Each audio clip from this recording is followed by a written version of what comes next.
Hey guys, it's Tamara Rose Blodgett. Thanks for tuning in. Please subscribe to my channel and like this video. I've been ketogenic in my eating process since July of 2017. I've been carnivore since 2020, and I had probably done about 10% cheating overall in those just over 7 years. But what I am doing right now is I'm kind of lion. And what is lion diet? Well, lion diet is where you just have ruminant animals and water and salt. The only thing I'm doing different is some days I'm having butter in my coffee. And it just depends on the day. If I can tolerate black coffee, I will. But if I don't feel like having black coffee, I'll have some butter in there. And I have lost about 10 pounds in 2 months. I have recently been away from my house for about a week, and so I don't know what I weigh, but I will be weighing tomorrow, and I'll put it in here so you guys, know how much my weight loss is. But the basic premise is that this is something I want to talk about. I want to talk about pooping, and some people might tune out now because they don't, have any problems in that area. But I was afflicted with the IBS-C, which is the constipation. That C stands for constipation. And I would have bouts of not being able to go for upwards of, 9, 10, 11 days. I've gone as long as almost 2 weeks before I had to have like the Ducalox to kind of clean me out.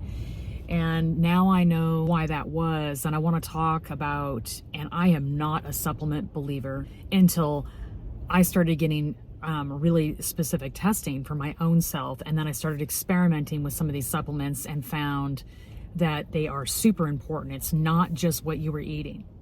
So when I did the lion diet, real pure for 1 month, back in September of 21, 30 days, I only had beef. I didn't have anything else. And I had bacon grease. I don't know if that qualifies or not, but I supplemented my burger patties by putting a little bacon grease on the side of the plate, and I would use the bacon grease kind of like butter. It'd be cold and hard, and I'd spread it on the patty or on the bite I was taking. And so I was lion diet for that month. And I lost about 5 pounds, and I just ate to appetite. And it ended up being between 1,600 and 2,300 calories. It just always kind of was around that time. In fact, some days I wish I had done it, but I didn't put any data in some of the days because I was like, oh, hamburger patties again. Like, it wasn't unusual for me to have 4 hamburger patties, the Angus chuck from Costco, they're 1/3 pound each, and 3 tablespoons of bacon grease. And that would be, and maybe a Topo Chico or something. And that would be my whole day's worth of food, which seems like a little bit of under eating now. And I want to talk about that too, because as I got toward the end of the month, we had a ration of time for about a week where we were just eating steaks more for no reason. It was just happening. And I think I had 2 or 3 steaks in a period of 5 days. And it put my calorie count up to about 2,200, and I dropped the most weight at that very end of the 4th week. Data told me that if I ate a little bit more, I could lose a little bit more. And it seems very counterintuitive, but it happens. So I know it's the way it is, right? And it's something different with my hair, guys. I borrowed the curls from this side, and I swept it over to this side, and I'm not quite ready for it yet. It feels a little strange with all the weight of my hair on this side. I know. I digress. Anyhow, and I've had one cheat day on one of our date days because Hubs took us to Dockside Restaurant in Port Townsend, which is my birthday restaurant, where we typically have a birthday meal I really like there, and then we go and do the North Beach hike. Now, this last birthday in mid-July, I was too unwell to go. And what do I mean by that? I was so inflamed and hurting so bad, and at my highest weight that I've been at, which was close to 180, that I couldn't manage it. It was like 3 miles there, 3 miles back. It's a little bit arduous. There's the rock garden, in the middle, and you have to navigate a bunch of stuff, and it's not easy. It's not easy for anybody. You have to be in a little bit of shape to do it, and I just wasn't. I was like, the thought of me going out there with as bad as I was hurting, I just couldn't. Since that time, I started on thyroid hormone. I'm taking 2 different kinds. They're organic hormones. They're not synthesized. So they don't have the fillers that is often found in thyroid medication, if you can believe it, like soy and gluten, and these stupid fillers that actually Hashimoto's and autoimmune and thyroid people are allergic to that. That's the stuff that started the leaky gut. That's the stuff that manifested their Hashimoto's. And it's in the medication as a filler. So my naturopath doctor, she knew that. And so she was like, we're not doing anything like that for you. You're going to have natural thyroid hormone because it doesn't have any of those fillers. It's called a non-allergenic alternative. Wow, they just put all the cheap garbage that everybody's having trouble with. Soy, that's a huge one. Gluten's a huge one. Sugar, any of these seed oils or their derivatives being in as a filler in any of our supplements or vitamins is just abhorrent to me. It's like, wow, really? We're taking these because we're low because of either food, lack of absorption, or environment or whatever, and you stick them in there. It just seems almost by design. I don't want to stuff my tinfoil crown on here on YouTube, because I know that people are really pleased that I don't get into the political realm, which I do on Rumble. I will on Rumble, so you might want to subscribe to me there if you're interested in my political viewpoints and my controversial mindsets on certain topics. They're not controversial to me. They're how I feel and how I think. I own those thoughts and processes, so that's kind of a thing there. But again, I digress. That's funny. You guys, I just can't stay on topic. It's just not a thing for me. I had the one cheat day because I wanted to have what I wanted to have, because I didn't have it for my birthday, right? So I had been completely strict from mid-July until 2 weeks ago. So I'm thinking about 2 months on mainly lion diet. I had a little bit of carnivore stuff where I would have, well, actually I didn't have cream until about 2 weeks ago. That has been okay, but it depends on the type of cream. So the Dairy Gold Heavy Whip at 40% fat is the cream that bothers me the least, and it has that carrageenan or whatever in it. And my daughter-in-law looked it up and she said, oh, it's like derived from red seaweed or something. And I said, okay. So I went ahead and I've been having that, but not a large amount. Like, I was at her house and I had for a week, and I had 2 or 3 brevets in the whole time, probably 2, maybe 3, I don't know. And then there are other parts of the time I had butter in my coffee. Now, people have asked me about my brevets, and I do it a little different than a classic brevet. Classic brevet is espresso coffee with half and half, and I don't want the caseins or the sugar or lactose that would be present in milk. So I have them do a half calf brevet, so I get half the caffeine. That's the starters, because I want the big 20-ounce guys. In fact, I have one here in my car. I want the 20-ounce. So classically, that would have like four shots of espresso at least, maybe even 6, I don't know. And then the other part is the half and half. And it's a little sweeter with the milk because the milk has sugars in it, natural occurring sugars. But I don't want the carbs, the lactose, the casein. I don't want any of that possibly triggering stuff. I do is I have them put in the Heavy Whip. And what we found in Denver was that when I had a brevet at their Washperk coffee house that was close to the kids' house, I'd walk over there. It took me about 8 minutes there and back. Well, actually 16 minutes total. I'd walk there, get my coffee, and I had a brevet every single day at the kids' house, and it was really great. It was fine. And my son was like, Mom, just get cream at Whole Foods and heat it up in the microwave and save yourself money and do this and do that. And I was like, okay. So the day after I used their cream from Whole Foods with the lower milk fat, some kind of a grass-fed organic thing, I started having trouble with my skin, and my eczema started to flare in my ear, which is just going away now. And so that's how I knew that no 2 creams are made alike. And so Dairy Gold has been vetted to be a cream I can tolerate to some degree, but you don't lose weight on dairy. I'm on a subreddit for it, just is like Reddit/carnivore. And they're very strict on that. And we have people come in once in a while and get really ticked off and stuff and say, why won't you let us talk about whatever? Well, the mods there are really strict because there's people like myself that can't have anything. So we don't want to really listen to people talking about cheating and stuff like that. If I cheat, it's by absolute design. So let's talk about the cheat day. This is super funny to me, guys. This was last Friday. I had my cheat lunch. And then the next day I was like, okay, back to basics. And so Mom was doing her marinade for the flank steak, and I didn't think about it much. Now, what happened after my cheat day? Not much, actually. I was a little surprised. Did I feel well the next day? No, I felt like I had something really bad to eat, and my body felt lethargic and groggy, and I had some brain fog, and I didn't feel well, and my hunger cycle was all messed up, and it was it worth it? Yeah, but I certainly wouldn't cheat like I used to. Like before, I would cheat every 3 weeks or once a month or something, and that seemed okay for me. Now I'm like, oh, I didn't like the way I feel. I don't like that I'm not getting well fast enough. I have really bad things going on right now. I can't afford to do that. So I did that. But then the next day, Mom made her cornflake mashed potato au gratin thing. She had a bunch of other things as sides. And I just went right for the flank steak.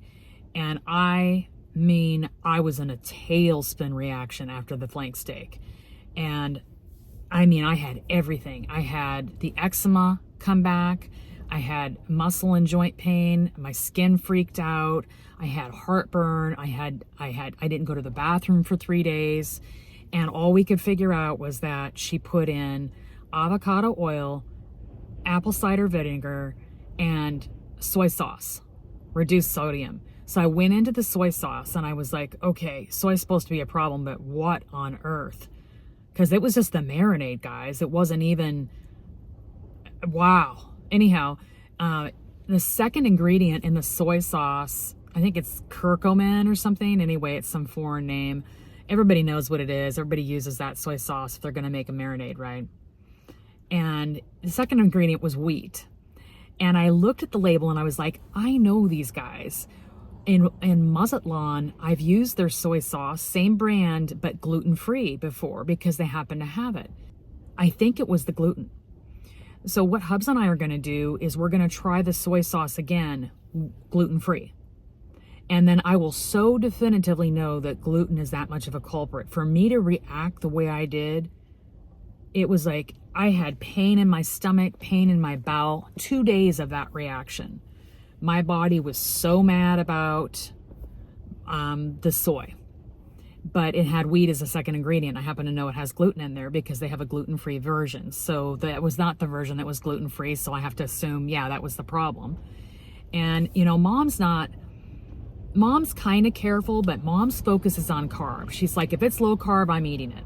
She'll eat anything low carb. She doesn't care if it's trashy. And she's willing to live with whatever things she has that manifest that she doesn't like. And that's her story to tell, so I won't bother with it. But she's got serious issues. Not enough to take pills for or anything like that. She's generally very healthy for 79. But there are things that she's pretty sure that if she did what I'm doing, they'd go away, but she does not want to. So that's a classic case of somebody saying, I've got this, I've got that, but I want this stuff. And she's really been remarkable in changing her diet to make it more healthy and less reactive and less triggerish, but she still wants her stuff. Okay. So that's another campfire, guys. You cannot tell people you love or care about how to fix things because, and sometimes they'll say, well, I'm not as disciplined as you. Well, I'm not that disciplined either. I've been kind of a cheater, guys. You know that. But the cheat day I took with all the junk in it, I had everything. I had beer, I had some bread, I had fries. Everything was super bad. And it tasted great. It was super fun and I loved it. I even had some chocolate cake. I really went for it, okay? And the day after wasn't good, but it wasn't like the day after the flank steak. It told me that I'm actually gotten my gut health well enough to be able to cheat and not feel absolutely awful and wrecked for like a week or two. That's what used to happen. But the gluten part of the soy, I think, was a problem, which I'll be testing in November, December. I'll have Hubs do a marinade and get their equivalent of flank steak there. and we'll do that, and then we'll see what happens the next day. And I know some people, purists, might be going, why would you even check? Well, I want to know, how do I feel after I have soy sauce with reduced sodium, but also it doesn't have gluten? How do I feel after that? Do I feel pretty bad still? Or do I feel okay but not great? I want to know the level of what the soy is. I'm pretty sure soy is going to be a problem, but I'm pretty sure the soy and gluten combination was awful. And it's so funny because they were both like, Hubs and Mom were both like, well, you've been having flank steak for 25 or 30 years. And I said, yeah, but I was so toxic, I didn't know one from the other. I was having all kinds of things, so there was no way for me to isolate it. There was no way for my body to offer a pure response. And that response was so definitive. I was like, okay, that product's a problem. Because I don't think oil is gonna be it. You know? And certainly not the apple cider vinegar, which is good for everybody. Right? That happened. And now I'm exactly a week after the flank steak incident with the soy sauce gluten marinade. And I still am suffering ear eczema. And I have some flare going on in my face a little bit. It's not bad. It's lessening. But the acute eczema, which is really my flagship. If my ear eczema gets bad, I've consumed something my body didn't like. That's how quick it is. It starts to go away, go away, go away. It's almost perfect. And then I'll have something, and then my ear eczema will freak out. And my knee's not been very good since that too. Probably, I don't see another cheat day in my life till our anniversary in late January. So it's pretty much gonna be, let me see, 1, 2, 3 months of lion diet. I might try eggs a little bit too. But here's the thing, guys. If you take away nothing from this video, but this next comment I'm gonna make, you need to take it to heart. I couldn't have been more surprised. I am finding myself, even on black coffee, to not be hungry until 1, 2 o'clock in the afternoon. It is the weirdest thing ever. But it has never happened before except eating this way. So if I have black coffee, which I had for a while, and no cream and no butter in my coffee, I notice I don't get hungry until 1 or 2 in the afternoon. What that told me was that butter or cream in my coffee kind of opens my appetite in an artificial way. And I don't really want that. I want to just see what my body wants to do. Okay? I want to see what my body is hungry for and how much. And I don't want to feed it until like I'm really sure I'm hungry. Like I'm growling and I'm like doing something and I'm busy, but it bugs me. It's like it's inserting itself. My hunger is in the middle of whatever I'm doing, because I'm usually pretty busy with stuff. Like a lot of people, I just like to enjoy my life, and I'm always fussing around doing something, right? That is my takeaway. That lack of appetite is the weirdest thing I've ever had happen to me. And I want to offer you guys hope, that I think there's hope to be quite lean and be trim and vital and feel good, and you just eat when you're hungry. And I've listened to other people that are very strict like I am say the same thing, and I didn't believe them. I was like, I couldn't conceptualize of a time where I would naturally fast without any kind of, forced fasting. I am not now cheating on the diet, except that one time in 3 months that I talked about last week. And I'm never going to lie about stuff, guys. That's just not who I am. I'm always going to tell the truth to you guys, because I think there's people out there that are counting on me to be truthful. And so I will. But that is really interesting. So I'm going to go back home this time, and I'm going to try it for another 10 days, just black coffee and eating the appetite. Will I have eggs? I am going to start having eggs about November 5th, I think, is the full 3 month of lion diet type eating. I was doing carnivore from mid-July to August 5th. So I'm kind of entering into almost my 4th month of being very strict, except for that one day I told you about. I'm curious to see where my antibodies are. I'm going to be getting tested November 7th. And I'm also curious to see if I lose weight just eating to this weird new appetite, which is not always present. Like, I can remember a couple days before I left to go visit the kids this time, I had the black coffee and I kept waiting to get hungry. I looked up from my work and it was like noon, and I was like, I'm still not hungry. It was just like I had this really flat, neutral stomach. And I can't help but wonder if that's my body's way of starting to get my weight in line. Like, I'm not super overweight, but I have, 15 or 20 pounds to lose, something like that. I'm tall, so I wear it kind of well. Like, nobody would look at me and go, wow, she's chubby. But I've seen where I've been at a normal weight. A natural weight for me is between 145, well, probably more like 147 to like 153. That's kind of that area. And so I look at 150 as kind of a long-term goal, to just be, height, weight proportionate, a little bit thin. That's where I naturally ended up at. Like in high school, I was all done growing by like 14 or 15 probably. And I always stayed around 145 to 150. And I didn't do much. I just ate when I felt like I was hungry. And I was a crappy eater back then. Sometimes I'd have cookies and Cheerios for breakfast. I didn't care. I was 16, right? 17, 18, right in there. And I lost more weight when I was in cross country, but I think that was a default of just all the exercise. I was running 40, 50 miles a week. And I think my body just couldn't maintain my weight. So I was down to like 138 or 140, which was quite small for me. But at this stage, it's going to be kind of interesting, since I'm not like really pressed about weight loss, but I would like to lose weight, but it's absolutely secondary to the health thing. Like, if my antibodies are not coming down by the 7th, and they were in the 850 to 900 range before, I want to see sub 700, sub 500 would be great, but I don't know. But if they're not there, then I will have to get more strict, where I actually just have ruminant meat and salt. And I don't goof around at all with cream or butter or the occasional eggs. Because I do like it when Hubs makes me his omelets. Those are just so fantastic, you guys. And I do like the change. And I just don't know exactly how this appetite's going to work. But I want to give you guys hope. You guys that have a big appetite, I think you can lose the weird appetite scheduling if you just do black coffee and ruminant meats. Ruminant meats are bison and beef and deer and elk and moose and lamb, okay? And mutton's not good, so don't bother with that. Just concentrate on those meats and see if you understand what I'm talking about.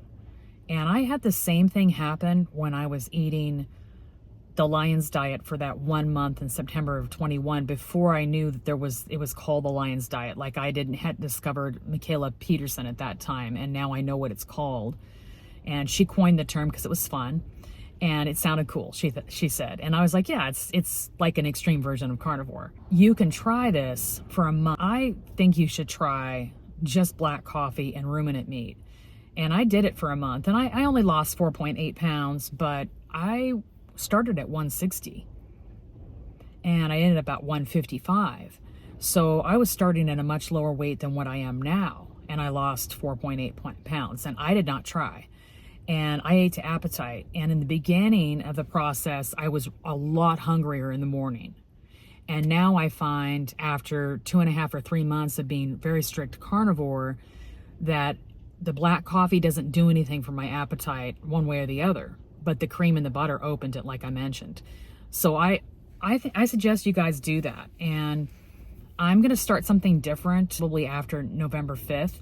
And I won't be cheating on Thanksgiving either, guys. That's not a thing for me. I'll just have the turkey. I might have one bite of each thing. I might have like one bite of stuffing and one bite of Mom's orange Jello salad and one bite of her fried onion green bean thing. But I'm not going to have like portions. Okay.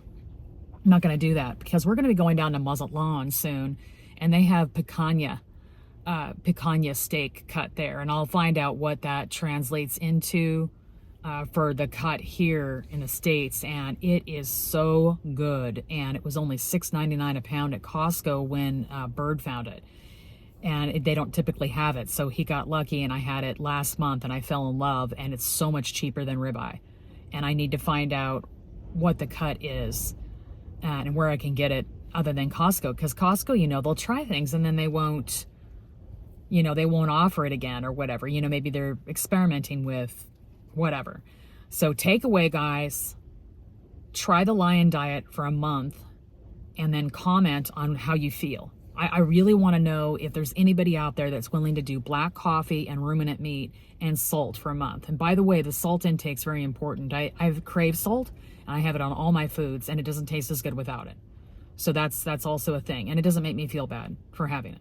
And my sodium levels have always been completely dead average, so not a big deal. Anyway, thanks for listening to this. I know it was a little bit of a ramble, but I thought it was important to do an elimination diet video, a strict lion diet, carnivore, how's it going, and if I feel better. I do feel better eating this way. My digestion is perfect. It's not when I introduce plants. If I have plants, I stop going to the bathroom.